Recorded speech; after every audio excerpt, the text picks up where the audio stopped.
Hello friends, welcome to kitchen to you Kannada YouTube channel. ನಾನು ಇವತ್ತು ಸಿಂಪಲ್ಲಾಗಿ ಚಿಕನ್ ಫ್ರೈ ಹೇಗೆ ಮಾಡೋದು ಅಂತ ತೋರಿಸ್ಕೊಡ್ತೀನಿ. ಇದನ್ನು ಮಾಡೋದಕ್ಕೆ ಬೇಕಾಗಿರೋ ಅಂಥ ಇಂಗ್ರೀಡಿಯೆಂಟ್ಸ್: 1 ಈರುಳ್ಳಿ, ಬೆಳ್ಳುಳ್ಳಿ, 1 ಇಂಚಷ್ಟು ಶುಂಠಿ, 1 ಟೇಬಲ್ ಸ್ಪೂನಷ್ಟು ಕೊಬ್ಬರಿ, 1 ಟೊಮ್ಯಾಟೊ, 4ರಿಂದ 5 ಬಾದಾಮಿ, ಕೊತ್ತಂಬರಿ ಹಾಗೆ ಪುದೀನ. ಇದರ ಜೊತೆಗೆ ನಾನು 1 ಪಲಾವ್ ಎಲೆ, ಗಸಗಸೆ, ಮೆಣಸು, ಚಕ್ಕೆ, ಲವಂಗ, ಸ್ಟಾರ್ ಹೂ, ಜೀರಿಗೆ ಮತ್ತು ಸೋಂಪು ಕಾಳನ್ನ ಕೂಡ ತೊಗೊಂಡಿದ್ದೀನಿ. ನಾನಿಲ್ಲಿ ಒಂದು ಅರ್ಧ ಕೆಜಿಯಷ್ಟು ಚಿಕನ್ ತೊಗೊಂಡು ಚೆನ್ನಾಗಿ ತೊಳೆದಿಟ್ಕೊಂಡಿದ್ದೀನಿ. ಇವಾಗ ಒಂದು ಮಿಕ್ಸಿ ಜಾರ್ ತೊಗೊಂಡು ಅದಕ್ಕೆ ಕಟ್ ಮಾಡಿ ಇಟ್ಕೊಂಡಿರೋ ಅಂಥ ಶುಂಠಿ, ಬೆಳ್ಳುಳ್ಳಿ, ಕೊಬ್ಬರಿ, ಬಾದಾಮಿ, ಕೊತ್ತಂಬರಿ ಮತ್ತು ಪುದೀನ, 1 ಇಂಚು ಚಕ್ಕೆ, ಕಾಳು ಮೆಣಸು ಮತ್ತು ಗಸಗಸೆ ಎಲ್ಲದನ್ನು ಸೇರಿಸ್ಕೊಂಡು ಚೆನ್ನಾಗಿ ಗ್ರೈಂಡ್ ಮಾಡ್ಕೊಂಡು ತೊಗೊಂಡು ಬರೋಣ.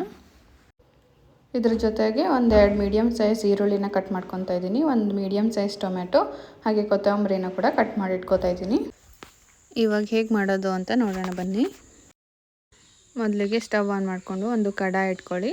ಅದಾದಮೇಲೆ ನೀವು ಅದಕ್ಕೆ 4ರಿಂದ 5 ಟೇಬಲ್ ಸ್ಪೂನಷ್ಟು ಎಣ್ಣೆನ ಆ್ಯಡ್ ಮಾಡ್ಕೊಳ್ಳಿ. ನಂತರ ಅದಕ್ಕೆ 4 ಸಾಸಿವೆ ಕಾಳನ್ನ ಆ್ಯಡ್ ಮಾಡ್ಕೊಳ್ಳಿ. ಅದಾದಮೇಲೆ ನೀವು 2 ಚಕ್ಕೆ, 1 ಪಲಾವ್ ಎಲೆ, 1-2 ಸ್ಟಾರ್ ಹೂ, ಹಾಗೆಯೇ 2 ಲವಂಗ, ಸ್ವಲ್ಪ ಜೀರಿಗೆ, ಸ್ವಲ್ಪ ಸೋಂಪು ಕಾಳು ಎಲ್ಲದನ್ನು ಆ್ಯಡ್ ಮಾಡ್ಕೊಳ್ಳಿ. ನಂತರ ನೀವು ಇದಕ್ಕೆ ಹೆಚ್ಚಿಟ್ಕೊಂಡಿರೋಂಥ ಈರುಳ್ಳಿನ ಆ್ಯಡ್ ಮಾಡಿಕೊಂಡು ಚೆನ್ನಾಗಿ ಫ್ರೈ ಮಾಡ್ಕೊಳ್ಳಿ. ಈರುಳ್ಳಿ ಸ್ವಲ್ಪ ಕೆಂಪಗಾಗೋವರೆಗೂ ಚೆನ್ನಾಗಿ ಹುರ್ಕೋಬೇಕಾಗುತ್ತೆ. ಸ್ಟವ್ನ ಸ್ವಲ್ಪ ಮೀಡಿಯಮ್ ಫ್ಲೇಮಲ್ಲಿ ಇಟ್ಕೊಂಡು ಚೆನ್ನಾಗಿ ಫ್ರೈ ಮಾಡ್ಕೊಳ್ಳಿ. ನೋಡಿ, ಇವಾಗ ಈರುಳ್ಳಿ ಕೆಂಪಗಾಗಿದೆ. ನಾವಿವಾಗ ಇದಕ್ಕೆ ಚೆನ್ನಾಗಿ ತೊಳೆದಿಟ್ಕೊಂಡಿರೋ ಅಂಥ ಚಿಕನ್ನ ಕೂಡ ಆ್ಯಡ್ ಮಾಡ್ಕೊಳ್ಳೋಣ. ಚಿಕನ್ನ ಆ್ಯಡ್ ಮಾಡ್ಕೊಂಡಿದ್ದಾದಮೇಲೆ 1-2 ನಿಮಿಷಗಳ ಕಾಲ ಅದನ್ನ ಫ್ರೈ ಮಾಡಿಕೊಂಡು ಆನಂತರ ನೀವು ಅದಕ್ಕೆ ರುಚಿಗೆ ತಕ್ಕಷ್ಟು ಉಪ್ಪನ್ನ ಕೂಡ ಆ್ಯಡ್ ಮಾಡ್ಕೊಳ್ಳಿ.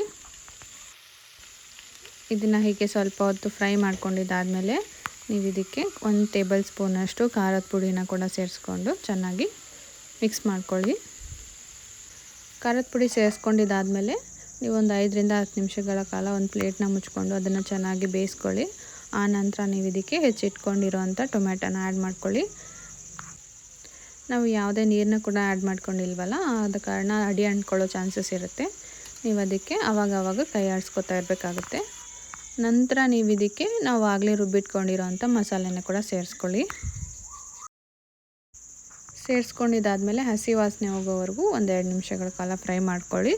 ಆ ನಂತರ ನೀವು ಇದಕ್ಕೆ ಸ್ವಲ್ಪ ನೀರನ್ನ ಕೂಡ ಆ್ಯಡ್ ಮಾಡಿಕೊಂಡು ಸ್ವಲ್ಪ ಒಂದು 10 ನಿಮಿಷಗಳ ಕಾಲ ಬೇಯಿಸ್ಕೋಬೇಕಾಗುತ್ತೆ.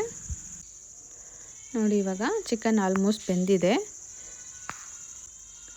ಈ ಹಂತದಲ್ಲಿ ನೀವು ಇದಕ್ಕೆ 1 ಟೇಬಲ್ ಸ್ಪೂನಷ್ಟು ಗರಂ ಮಸಾಲೆ ಮತ್ತು 1 ಟೇಬಲ್ ಸ್ಪೂನಷ್ಟು ಧನಿಯಾ ಪುಡಿನ ಕೂಡ ಸೇರಿಸ್ಕೋಬೇಕಾಗುತ್ತೆ. ಸೇರಿಸ್ಕೊಂಡು ಒಂದು 5 ನಿಮಿಷಗಳ ಕಾಲ ಅದನ್ನು ಚೆನ್ನಾಗಿ ಫ್ರೈ ಮಾಡ್ಕೊಳ್ಳಿ.